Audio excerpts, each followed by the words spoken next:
It's not Red Bull building a car for Max, it's Max who makes any car work. Tututuandeon. There is something fascinating about the debate surrounding Max Verstappen. People repeat, almost like a sacred mantra, that Red Bull designs the car around him. The idea has been repeated so many times that it became a kind of unquestioned truth.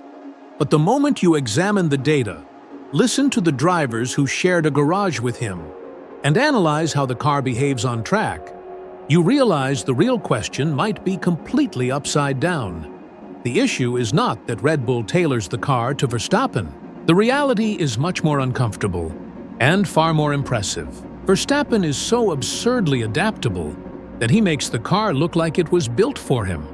And that distinction changes absolutely everything. Red Bull has always followed one philosophy: build the fastest car possible, even if it becomes unstable, narrow to set up, and brutally difficult to drive. The approach always comes with a cost. A tiny operating window, a fragile balance between brilliance and disaster, a level of precision that most drivers cannot sustain. And this is the key point.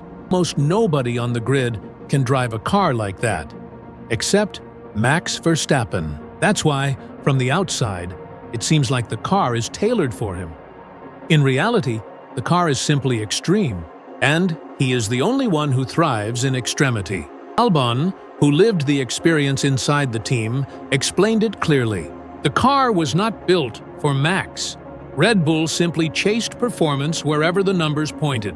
When the simulator showed that the car could gain time in a direction that made the car sharper, more nervous, or more unstable, the team went all in. Why? Because Verstappen always delivered. Not because he asked for the car that way. Not because the team molded the philosophy around him, but because Max never hit a developmental wall. He never said stop. He never said, this is undrivable. He always found speed, even when the concept became extreme. When you have a driver who never limits the development, the team naturally keeps pushing in the same direction. This is why second drivers often start seasons well, and then collapse. The pattern repeats every year. At the beginning of the season, the car is naturally more neutral. As the development progresses, the car becomes sharper and more unstable. Verstappen adapts instantly. The second driver struggles, grows, and concludes the car was built for Max. But the truth is the opposite. The car becomes extreme because only Verstappen can survive its evolution. In 2024, this became crystal clear.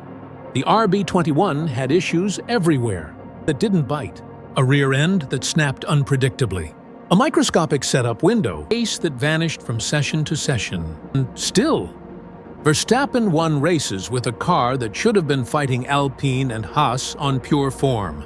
He extracted performance that shouldn't exist. Who else does this? No one. This is why the myth arose. The car didn't make Verstappen. Verstappen made the car possible. Fans think like this: only Verstappen can drive this car, therefore it must be designed for him. But the truth is, only Verstappen can drive this car. Therefore, Red Bull can afford to push the design to an extreme that only he can handle. The car isn't created for Max.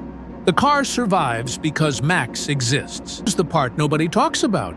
If Verstappen walked away tomorrow, the radical concept would vanish. Red Bull would be forced to reintroduce stability, would widen the setup window, downforce maps would be softened, car would become friendlier, slower, safer to drive. The entire approach only works because the driver at the center is capable of holding the knife by the blade without getting cut. The debate should never have been, is the car built for Verstappen? The real question is, how many drivers alive could extract this much performance from a car this extreme? When you answer that honestly, every other argument collapses. Because today, in the entire world, the list of drivers capable of doing what Verstappen does contains one name: a 28-year-old Dutch driver in blue.